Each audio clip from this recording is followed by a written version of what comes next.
Message देना आपको हम टेलीग्राम में दे देंगे सीधे तौर पर। हम कोई वीडियो वगैरह अगर लेके आएंगे, कोई ऐसा मैसेज होगा तो हम आपको दे देंगे। अब आप मत बात करिए वो अगस्त और 13, अभी आप पढ़ाई पे ध्यान लगाइए, हमारा रिक्वेस्ट है आप सब लोगों से, ठीक है? क्योंकि अब वो सब हम सब की नैतिक जिम्मेदारी बनती है ना। अब आपका पड़ोसी आपको बताए कि भैया लड़ना अच्छी बात नहीं है, एक दूसरे पर गुस्सा करना अच्छी बात नहीं है, एक दूसरे पर लांछन लगाना अच्छी बात नहीं है, एक दूसरे पर अपशब्द बोलना अच्छी बात नहीं है। क्या सच में इन चीज़ों को आप नहीं जानते? तो आप कहेंगे जी भैया हम बहुत अच्छे से जानते हैं। तो जानते तो दोस्त हम बहुत कुछ हैं, हम उसका पालन अपनी निजी जिंदगी में करते हैं या नहीं करते हैं, बड़ी बात है। तो अध्यापक होते हुए तो हमें पालन करना चाहिए, ठीक है, कि हम किसी के ऊपर लांछन ना लगाएं, हम किसी पर मतलब कीचड़ ना उछालें। और यदि कोई कीचड़ उछालता भी है तो भी हमारे पास ये अच्छा रास्ता होता है कि हम सभ्य तरीके से चीज़ों को पेश करें। हर किसी का एफर्ट लगा है, आप किसी को नेग्लिजिबल नहीं कर सकते। आप ये नहीं बोल सकते कि इस व्यक्ति का एफर्ट नहीं लगा है। अभिनय सर ने इसको आप जानते ही हैं कि कितनी ऊर्जा दी, कैसे लोगों को संगठित किया, और उनकी बदौलत सब लोग संगठित हुए।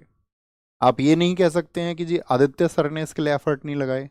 आप अगर बैठ के देखोगे ना, प्रशांत सर और आदित्य सर ने इसके लिए इतना एफर्ट लगाया है, और उसके लिए उन्होंने मतलब जो तैयार किया डेटा, प्रशांत सर का बहुत बड़ा योगदान है। तो मतलब आप, कोई लोग आपसे बोले ना कि नहीं यार तुम ये इनके लिए बोलो, नहीं इनके लिए बोलो, आप बोलो नहीं हम किसी के लिए नहीं बोलेंगे, हमारे गुरुजन हैं और हम उनको बहुत रेस्पेक्ट बोलते हैं। ना हम किसी सर के लिए बोलेंगे, ना हम किसी मैम के लिए बोलेंगे।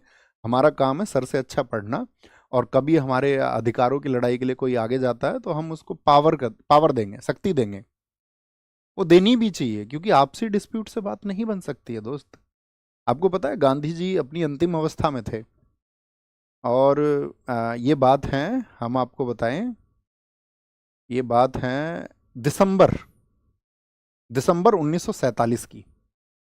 देश आज़ाद हुआ था 15 अगस्त 1947 को, उसके लगभग आप ऐसे समझिए 4 महीने बाद की बात है। तो क्या हुआ था कि दंगे देश में भड़के हुए थे हर जगह, बहुत डिस्प्यूट्स थे सब जगह, हिंदू मुस्लिम, और बहुत सारे लोग शांति और अमन की गुहार लगा रहे थे कि भाई शांति स्थापित होनी चाहिए। तो नेहरू जी को जाना था अजमेर, अजमेर में उनको जाना था। और तो नेहरू जी ने क्या किया, एट ए टाइम पे अजमेर जब उनको जाना था दिसंबर 1947 में, तो अजमेर नहीं गए, उन्होंने अपने सेक्रेटरी को भेज दिया। तो इस बात पर नेहरू जी के इस एक्ट पर नाराज हो गए उनसे वल्लभ भाई पटेल जी। वल्लभ भाई पटेल और नेहरू दोनों ही गांधी जी के परम शिष्य थे। अब जब इस बात पर आपका नाराज हो गए वल्लभ भाई पटेल, उन्होंने कहा कि तुम जितना भी मंत्रिमंडल है ना ये सारा, इन मंत्रियों में आप प्रमुख हैं, लेकिन आप अपनी चीजें बाकी लोगों पर नहीं थोप सकते हैं, आपको जाना चाहिए था वहां अजमेर। उन्होंने कहा यार मैं मतलब मैंने अपना सेक्रेटरी भेज दिया, कौन सी बड़ी बात हो गई, ताकि वहां के लोग नाराज ना हो। तो इस एक छोटी सी बात को लेकर के नेहरू जी और वल्लभ भाई पटेल के बीच में इतने डिस्प्यूट्स हो गए, इतने डिस्प्यूट्स हो गए कि वो एक दूसरे से बात करने तक को तैयार नहीं थे। अब एक दूसरे से बात करने को तैयार नहीं थे तो गांधी जी से वो मिलना चाहते थे, लेकिन समय की व्यवस्था के चलते हुए इसमें वल्लभ भाई पटेल जी की मुलाकात होती है सबसे पहले। और ये मुलाकात हुई थी आपका 27 जनवरी को 1948 में, मतलब नेक्स्ट मंथ। गांधी जी की डेथ हुई 30 जनवरी 1948, यानी उससे 3 दिन पहले की बात है। तो उससे 3 दिन पहले की बात में तो उन्होंने क्या कहा पटेल जी से कि भाई तुम आपसी जो मन मुटाव है उसको मत रखो, और आपसी मन मुटाव अगर तुम रखोगे तो वो देश के लिए अच्छा नहीं है। और मैं चाहता हूं कि कल तुम लोग मुझे मिलो, दोनों लोग, मतलब पटेल जी को और नेहरू जी दोनों को बुलाया गांधी जी ने। लेकिन क्या हुआ कि फिर वो मतलब आप ऐसे समझिए कि परिस्थिति वैसी नहीं रही, और वो मुलाकात नहीं हो पाई, और 3 दिन बाद ही गांधी जी की हत्या कर दी जाती है। और गांधी जी की जो हत्या हुई तो उसके बाद में कुछ दिनों के बाद में नेहरू जी ने पहले पत्र लिखा वल्लभ भाई पटेल को। उन्होंने चिंताएं जाहिर की कि अब वक्त ऐसा आ गया है कि हमको एक दूसरे का विरोधी नहीं होना चाहिए, हमको एक दूसरे के खिलाफ नहीं होना चाहिए, इस समय देश के हालात कुछ और हैं, और हमको मतलब एक ही मंच पे आना होगा, एक ही जगह हमको आना होगा। तो पटेल जी ने भी इतना ही सकारात्मक उत्तर लिखा नेहरू जी को कि हाँ आप ठीक कह रहे हैं, हमको एक दिशा में आगे बढ़ना होगा। मतलब उन्होंने अपने मन मुटाव भुलाया, यानी कि ये किसकी वजह से हो पाया? उन दोनों ने उसके लिए मन बनाया। और एक घटना इतनी बड़ी रही कि जिसको, जो हृदय विदारक घटना थी, गांधी जी की डेथ।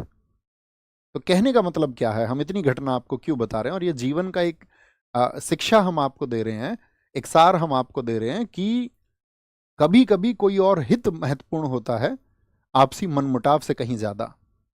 तो आपसी मनमुटाव की उतनी कीमत नहीं होती है, और हमको यार बड़ा दिल रखना चाहिए, हमको काउंटर नहीं करना चाहिए हर एक चीज का। आप इतने, शायद बहुत सारे साथी हमसे वर्षों से पढ़ रहे होंगे, हमने कभी जरूरत पड़ी ऐसे बात रखने की तो हालांकि हमने सिर्फ 2 ही बार अपने 6 वर्ष में बात रखी है, और बड़े सकारात्मक रवैये से रखी है, तर्कों के साथ में रखी है। अदरवाइज हम, कोई भी कुछ कहता है हम तो, हम नहीं, हर एक बात का रिप्लाई नहीं करते, हर एक बात का रिप्लाई जरूरी नहीं है, एक दूसरे को नीचा दिखाना बिल्कुल जरूरी नहीं है।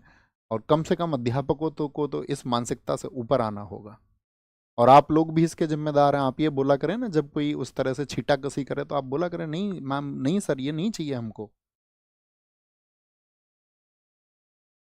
हमारे जो ऑब्जेक्टिव है, हमारे जो लक्ष्य हैं, वो हमको प्राप्त हैं, आए आगे।